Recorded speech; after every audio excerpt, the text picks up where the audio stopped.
I arrived at my own wedding, only to see my cousin walking down the aisle in the dress I designed, on the arm of the man I was supposed to marry. He didn't flinch. He didn't explain. So I didn't cry. I waited. And at Grand Gala I took the stage, played the audio and buried them with evidence. They stole a wedding. I took their future.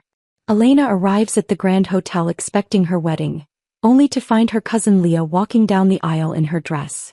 The groom Caleb doesn't even acknowledge the betrayal. She freezes, becoming the center of whispered gossip. The hotel staff greeted me with practiced smiles, unaware that I was the bride. Or so I thought. As I stepped into the grand marble foyer, the concierge gave me a strange look, a flicker of discomfort before quickly returning to a professional nod. It unsettled me, but I brushed it off. Maybe they were overwhelmed. After all, this wedding was a big deal. Caleb had spared no expense. I looked down at my invitation again. Venue: the Kingsley Grand Ballroom. 4 p.m. I was right on time. Clutching the soft ivory envelope, I adjusted the strap of my silver clutch and headed toward the elevator. My heels clicked with precision, echoing faintly through the hall. When the doors opened, I stepped inside and pressed the gold button for the top floor. This was supposed to be my day. My wedding. And yet, when the elevator opened to the ballroom level, the atmosphere was already strange. Music was playing softly in the background, violins, something classical and slow, but the energy was off. There were murmurs, subtle and sharp, like the rustling of 1,000 secrets. I walked toward the ballroom entrance, confused by the open doors. Why were they already open? Why was I not being ushered in? The doorman barely glanced at me. Instead, his gaze flicked to someone behind me and then quickly away. I stepped inside. And the world tilted. The aisle was covered in rose petals, soft blush and cream, scattered perfectly like the mock-ups I'd sketched months ago. Gold chairs lined either side, filled with guests dressed in their finest. The soft scent of fresh lilies and jasmine wafted through the air. Then came the music shift. A soft swell. Pause. The moment just before the bride walks in. I froze. Because I wasn't walking. Someone else was. She appeared at the far end of the aisle. Poised. Delicate. Radiant. Wearing my dress. My custom design, the one I had spent weeks perfecting. Every stitch, every pearl, every curve of the silhouette.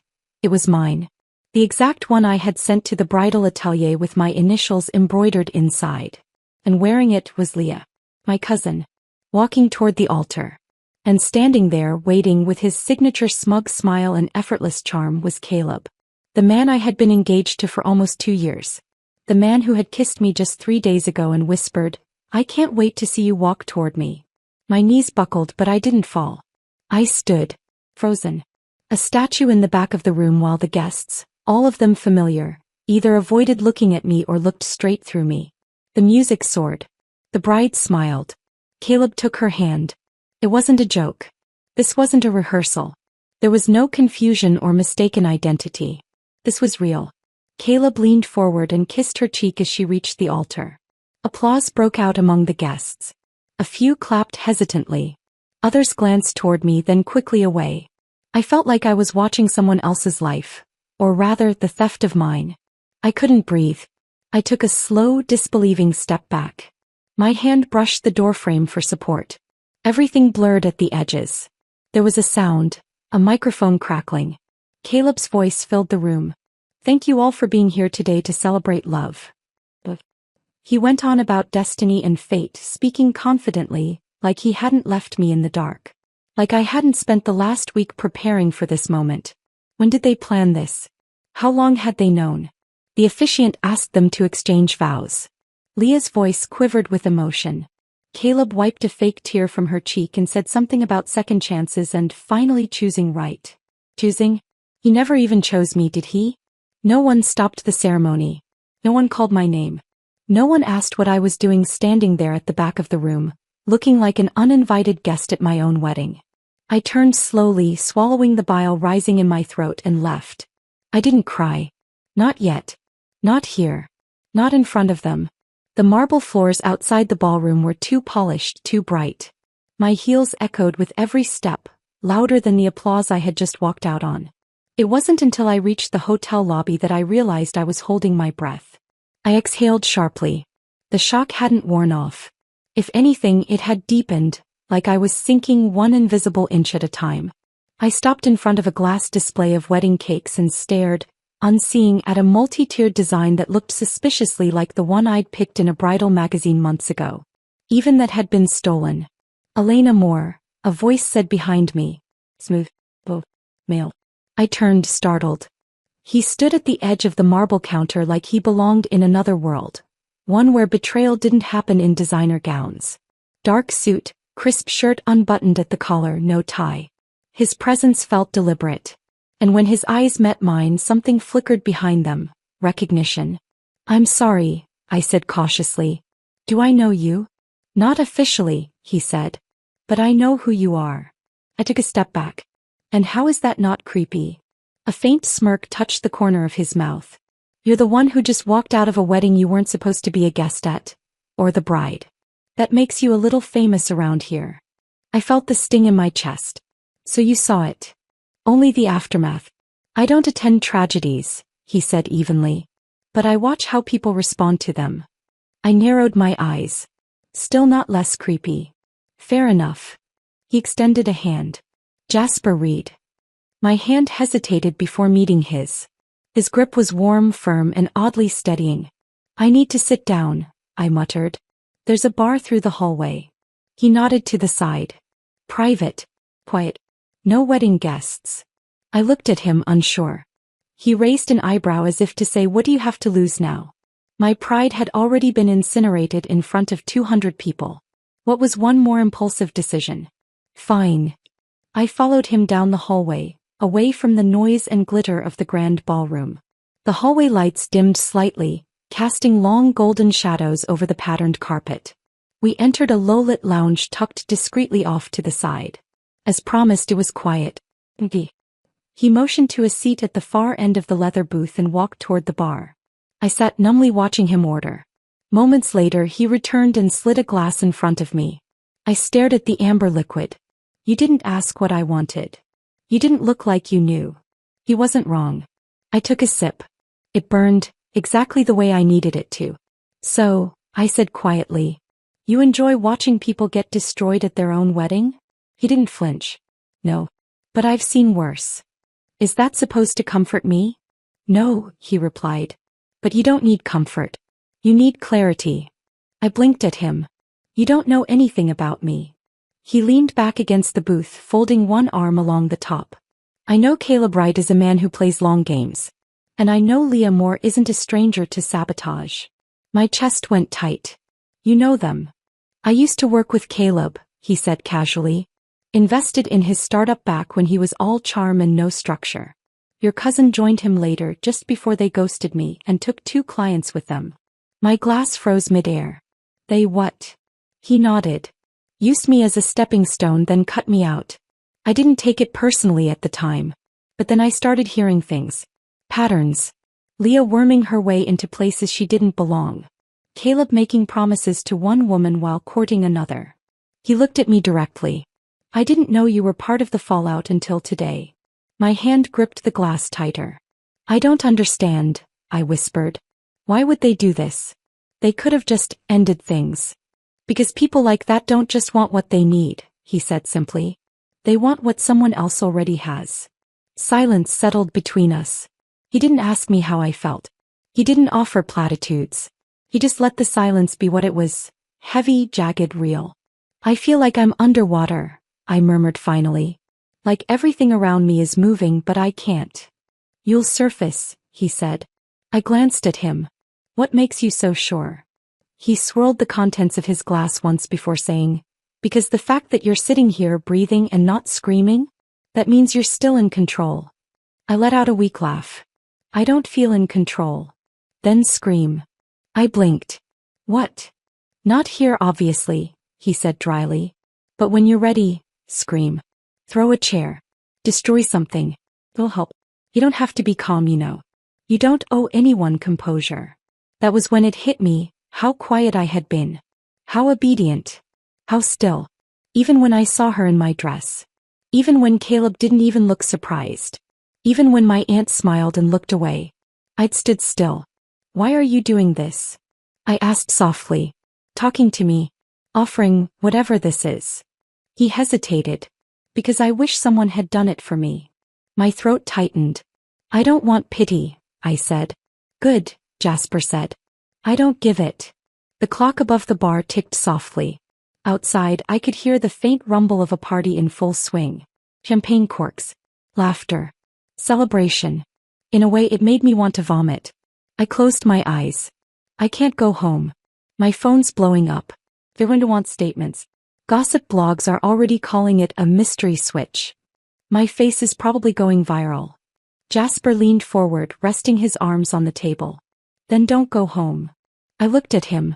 Come with me, he said plainly. Just for tonight. Clear your head. Yell into a pillow. Or throw it off a balcony. Doesn't matter. I stared at him. And what do you get out of this? He tilted his head. You assuming I want something, says more about them than me. Fair. Still, he must have seen my hesitation because he added quietly, I'm not saving you, Elena. I'm just offering you a ride out of the fire. For a long moment I said nothing. Then I slid the half-empty glass away and stood. I hate every inch of that ballroom, I said. If I stay in this city another minute, I'm going to do something stupid. He nodded. Then come. And without another word, I followed him out of the hotel. Not because I trusted him, but because I needed to breathe again. I didn't know where we were going and I didn't ask. Jasper drove with one hand on the wheel, his gaze calm and steady as the city lights faded in the rearview mirror. The road stretched ahead, winding out of downtown and into the coastal hills. With each mile, the tension in my shoulders unraveled bit by bit, not gone but loosened. I sat in silence, fingers curled in my lap, the hem of my ruined dress wrinkled beneath me. Eventually, the road narrowed, flanked by whispering pines, until the air began to smell like salt and night jasmine. The ocean shimmered faintly to the left, a dark undulating mass beneath the stars. He pulled up to a set of iron gates that parted silently as we approached. Beyond them was a long paved drive lined with glowing path lights. And at the very end, nestled into a cliffside overlooking the sea, stood a mansion bathed in soft golden light. Modern lines. Stone walls. Glass that caught the moonlight. I blinked, thrown off. This place is yours? Jasper didn't look at me. Not originally. He parked, cut the engine and stepped out. The cool night air hit me the second I opened the door, making me shiver. I followed him up the short stone path to the main entrance. As soon as the doors opened, warmth wrapped around me. The entryway was spacious but not grandiose, designed for comfort, not to impress. Polished wood floors. Cream walls. A large abstract painting above a circular sitting area. Everything smelled faintly of cedar and sea breeze. Come, Jasper said quietly, walking past the foyer. I followed him into a sunken living room with floor-to-ceiling windows. The view beyond was breathtaking, the ocean stretching endlessly, waves breaking against the rocks far below. You've been here before, he said. I turned to him sharply. What? He nodded toward the glass. You used to play on that cliff when you were little. There's an old swing still hanging from a tree near the edge. My brows furrowed. How would you know that? Jasper didn't answer.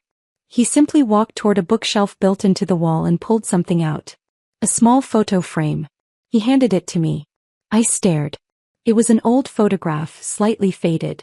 A snapshot of me as a child, no older than 6, sitting cross-legged on a blanket beside a woman with kind eyes and a laughing mouth.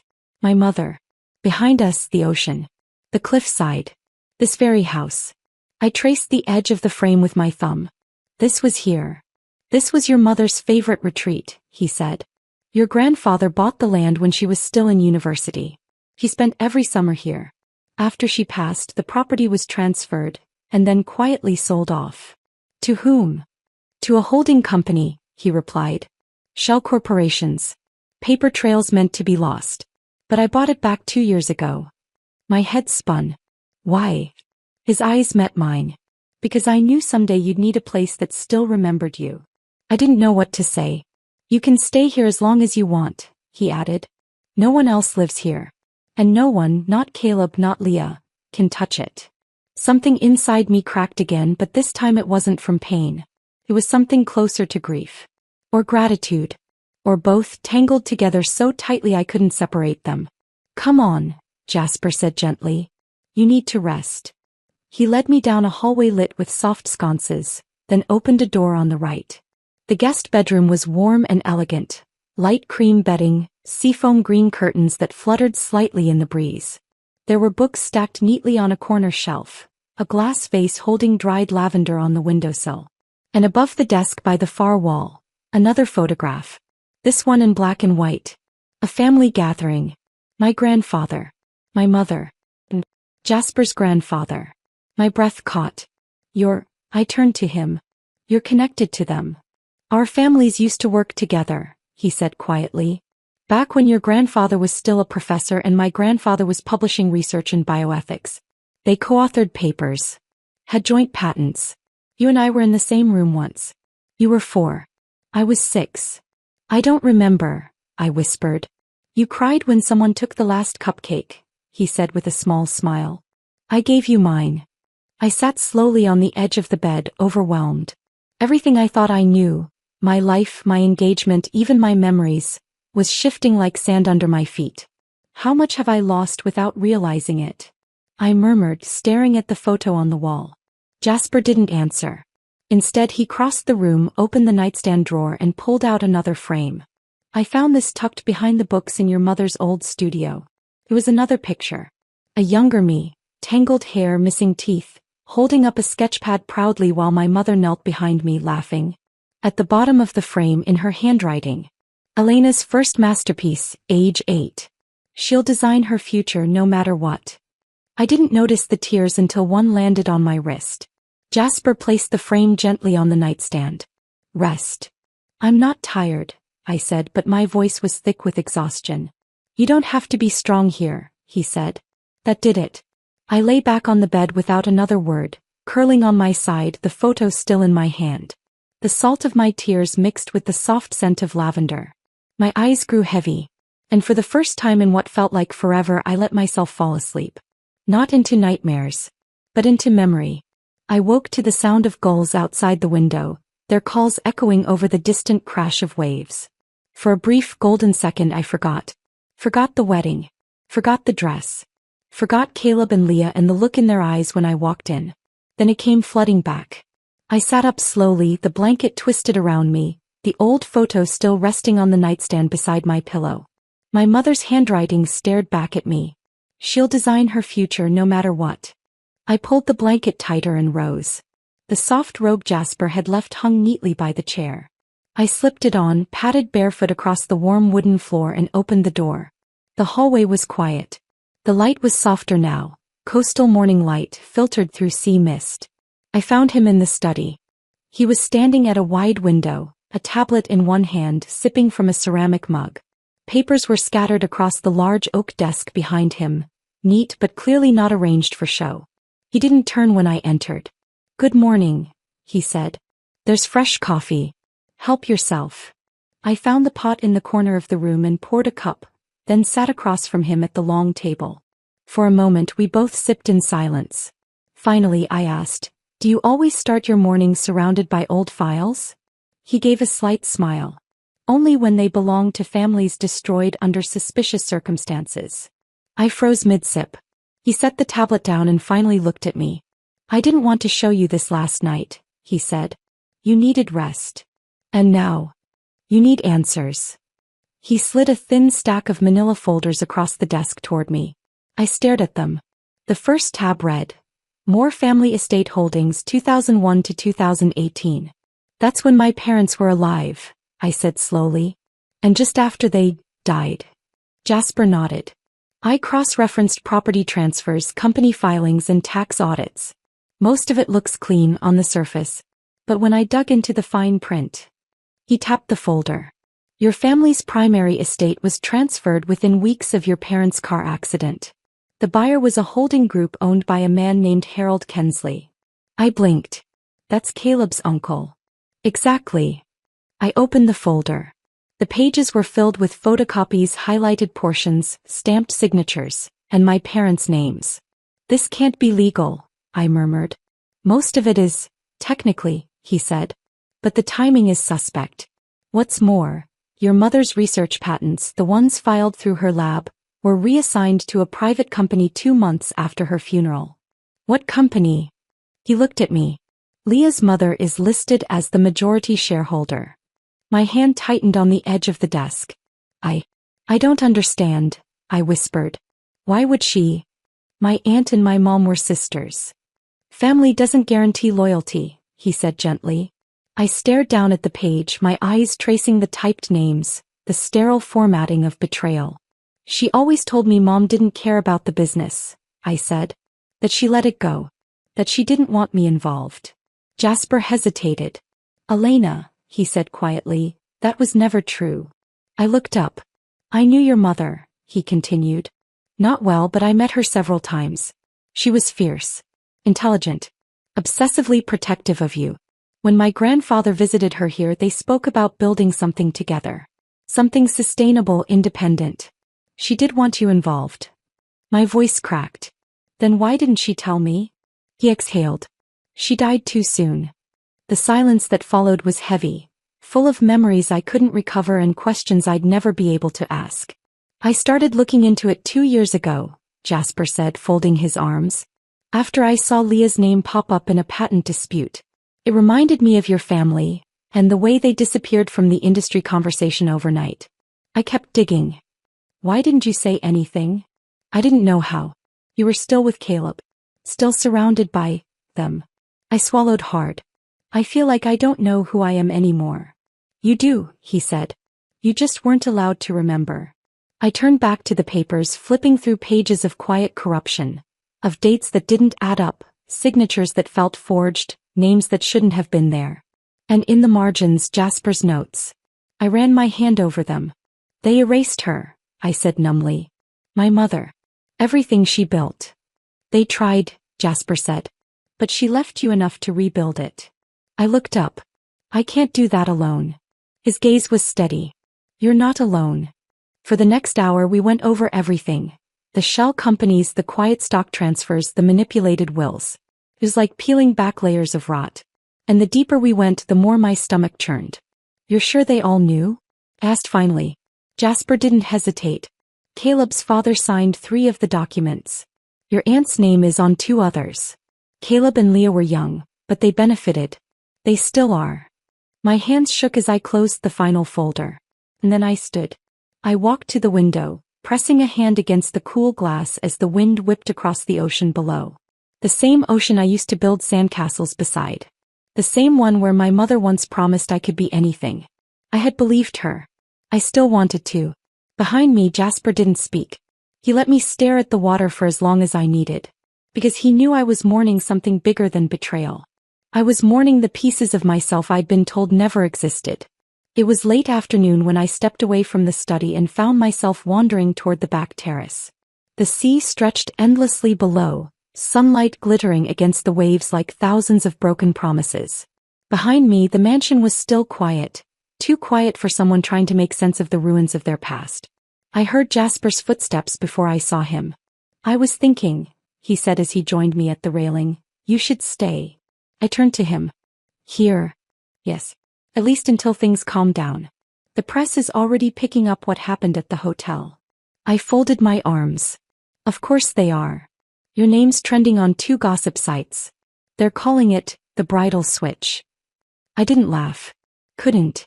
He studied me for a long moment. You don't have to go back into that world right now.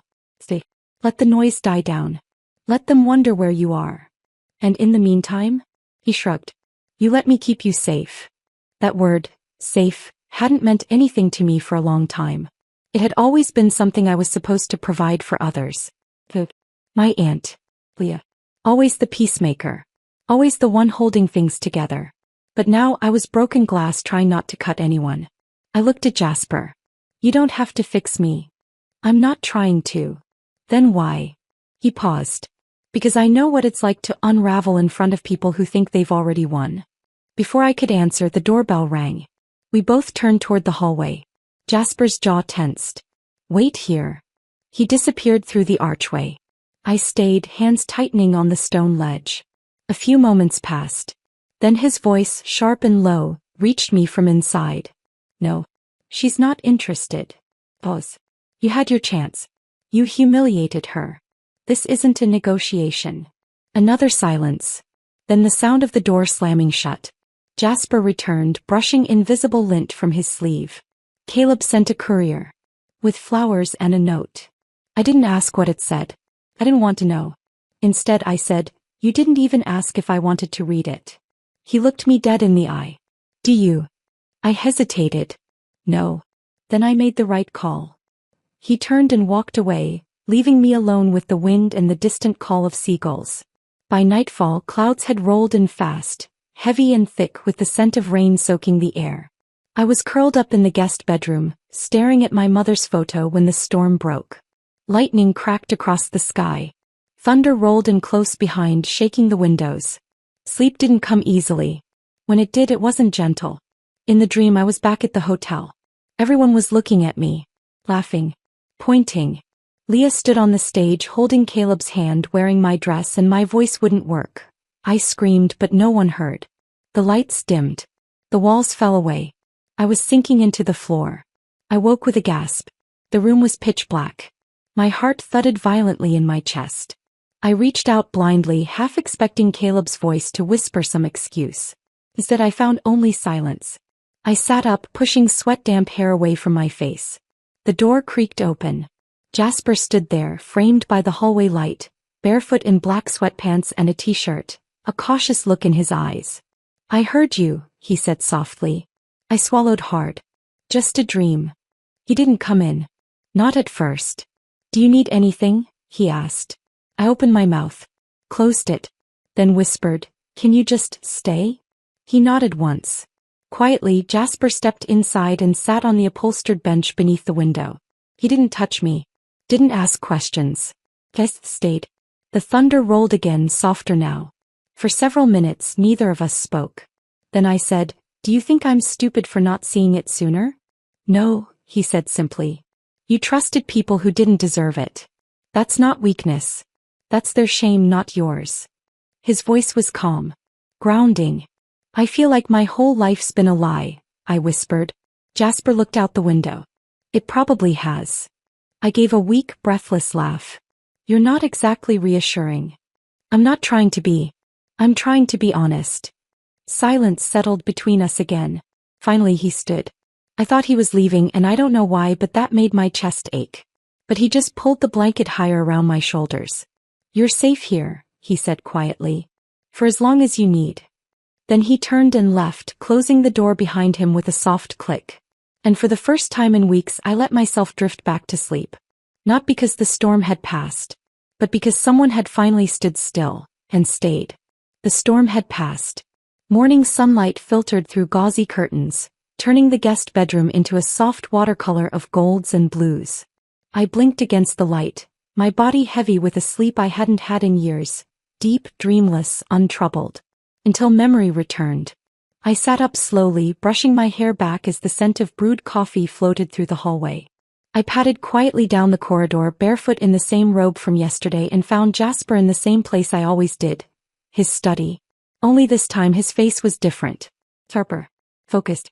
There were new folders open on the desk. A flash drive plugged into his laptop.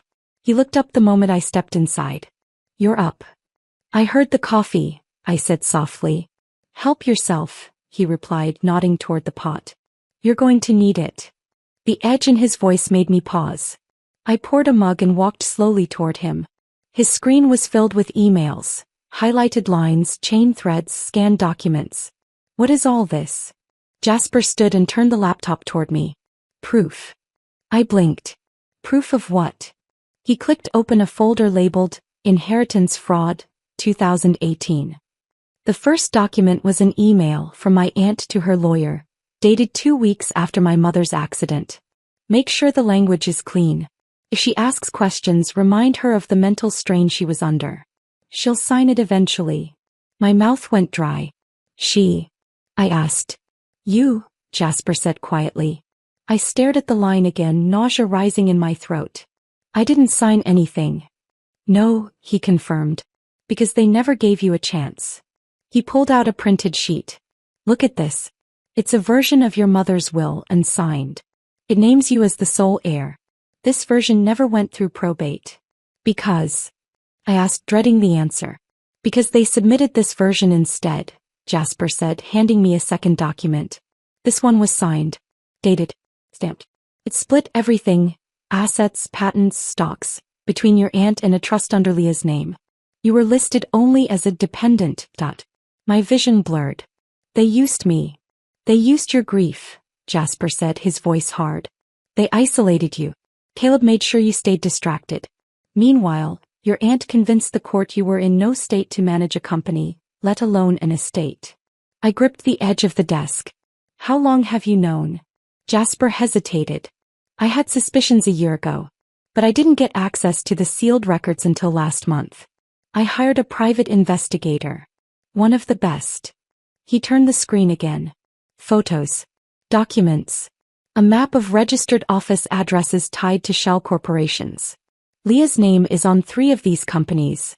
Her mother's on 2 more. All of them used to funnel assets away from your mother's trust.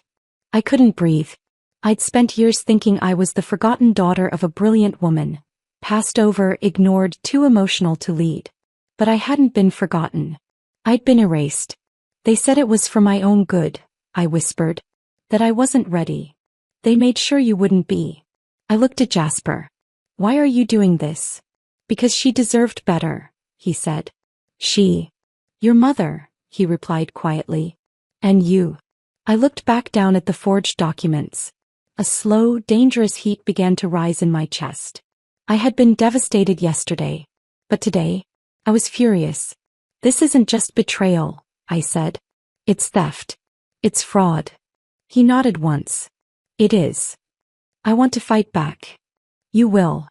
I stepped back, pacing the edge of the room. How long will it take to build a case? That depends. On how public you're willing to be. On how much you want to expose. I stopped in front of the window. Outside, the cliff stood tall against the rising waves. Unmovable, weathered, but still standing. Like my mother. I thought of her voice. Her laugh.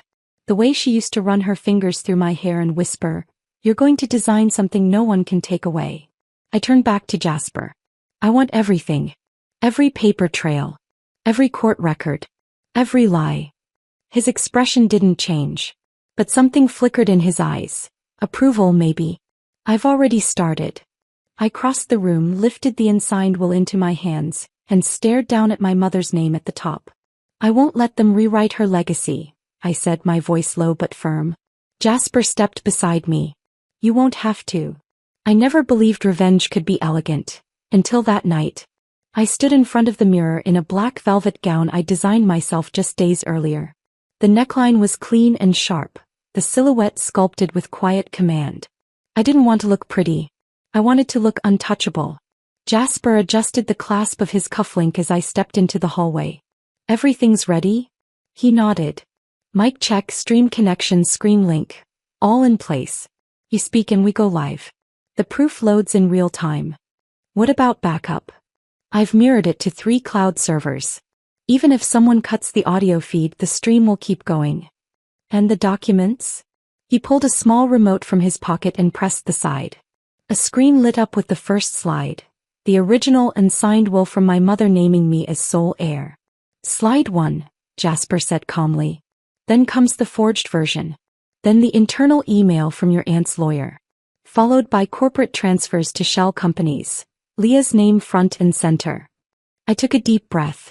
I don't want to scream tonight, I said. I want them to whisper in fear. He looked at me like I'd already won. You will. The Wright Foundation's annual charity gala was held at the same city landmark it always had been, the Crystal Hall. The venue glittered from the outside, its glass walls aglow with chandelier light and social climbing. I walked in precisely 35 minutes after the event began. Alone. Heads turned like clockwork. Whispers immediately followed. He came. He dares. Evening gowns and tuxedos swiveled toward me. I gave no smiles. No nods. Just a glance that dared anyone to speak. I saw her near the fountain display. Leah in a pale blue tulle gown, radiant on the surface but tight in the jaw the second she spotted me. My aunt flanked her, holding a champagne flute with fingers that clutched a little too hard. Elena, my aunt said first, blinking with exaggerated surprise. How wonderful to see you here. I figured since you stole my wedding, I said coolly, you wouldn't mind me borrowing a party. Leah flushed. We didn't steal anything. You've left. Right, I replied softly. And now I'm back. Before they could answer, a young host from the charity team tapped the mic near the stage, wincing. Apologies for the interruption. Our MC is delayed. We'll begin the live auction shortly. Is there anyone who'd like to say a few words? Jasper, standing to the side of the ballroom, subtly raised a brow. I smiled. Yes, I said, stepping forward. The crowd quieted instantly.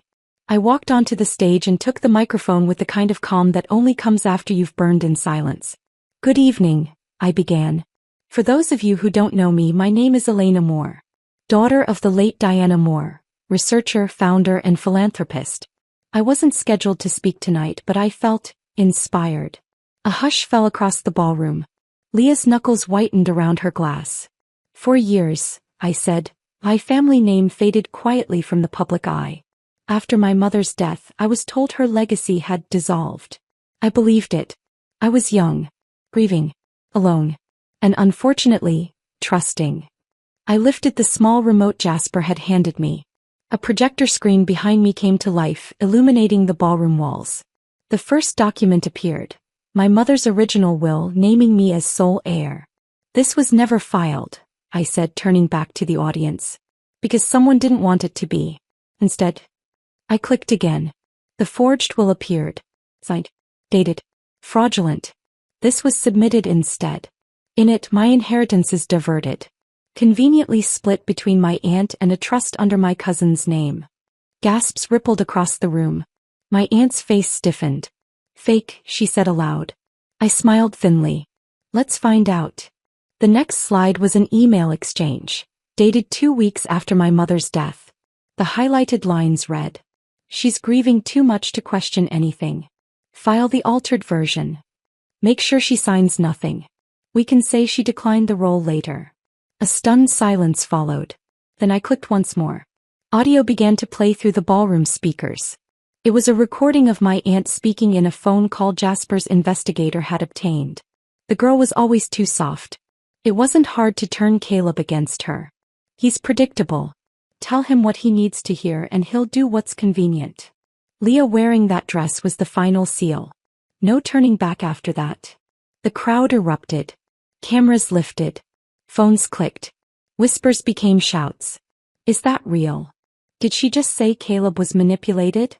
She set Elena up on her wedding day? I stood tall. I came here tonight not for revenge, I said calmly into the mic, but to return something that never should have been lost. My name, my legacy, and my mother's truth. I paused. I will be reactivating the Moore Research Foundation effective next week. With full rights, full ownership, and full accountability. My gaze scanned the room.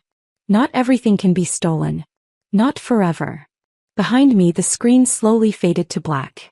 I handed the mic to the stunned MC and walked off the stage without looking back. Jasper was there waiting near the curtain. Perfect timing, he murmured. 3 media outlets started streaming 10 minutes ago. It's already on Twitter. I exhaled slowly.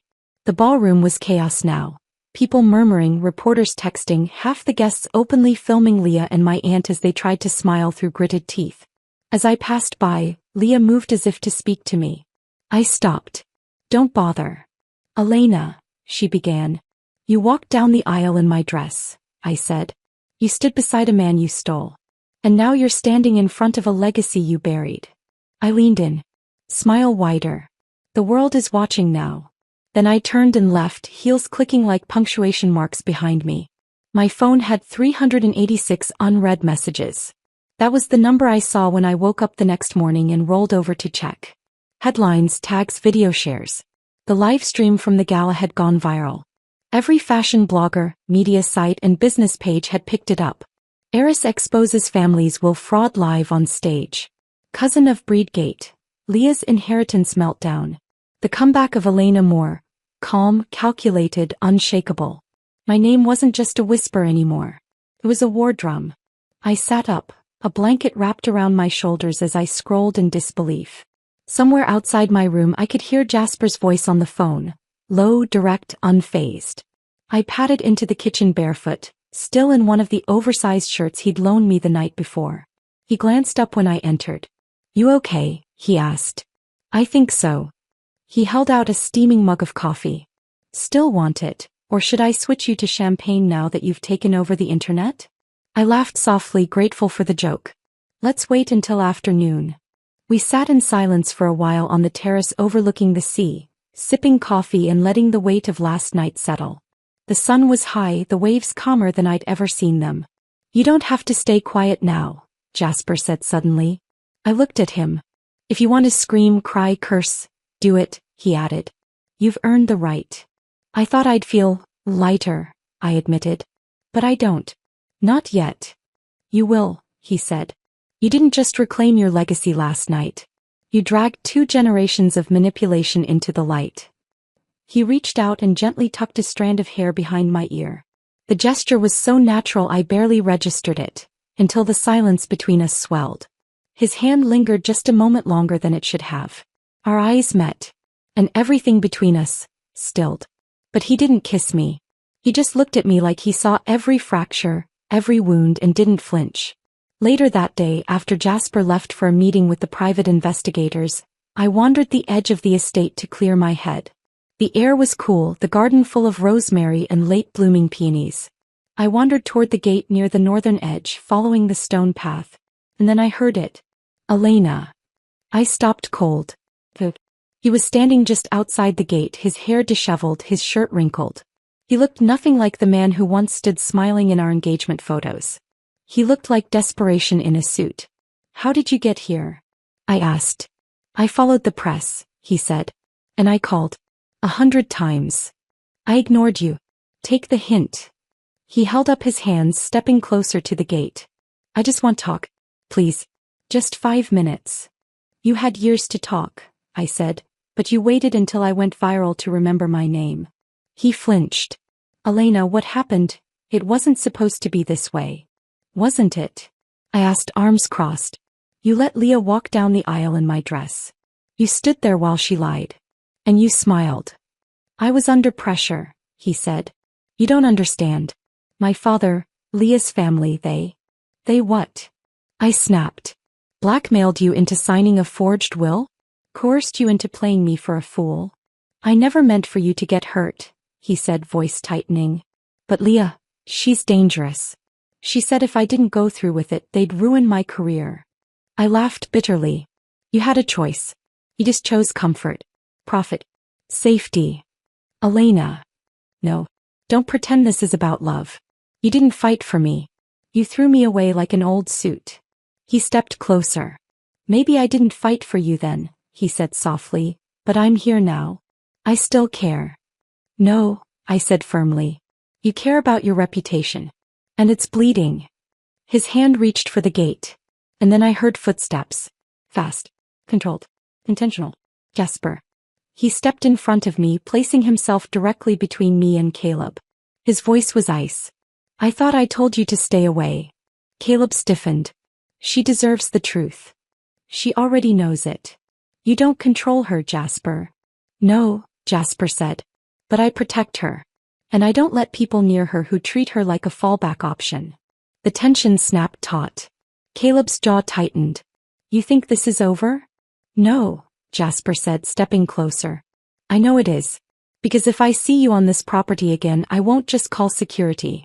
I'll have you escorted out by the men who used to work for your father." Caleb looked at me, eyes pleading. "Elena, please." "I don't believe you," I said. His face twisted into something bitter, dangerous. Jasper didn't flinch. "Leave," he ordered quietly. Caleb hesitated 1 second too long. Jasper's hand moved toward his phone. And that was enough. Caleb turned and stormed down the path. When the gate slammed behind him, the silence that followed was so deep I nearly crumbled. My knees buckled. Jasper caught me instantly. "I've got you," he whispered, arms tightening around me. "I'm okay," I said against his chest. But my voice trembled. He didn't say anything. He just held me. Firm. Steady. Moving.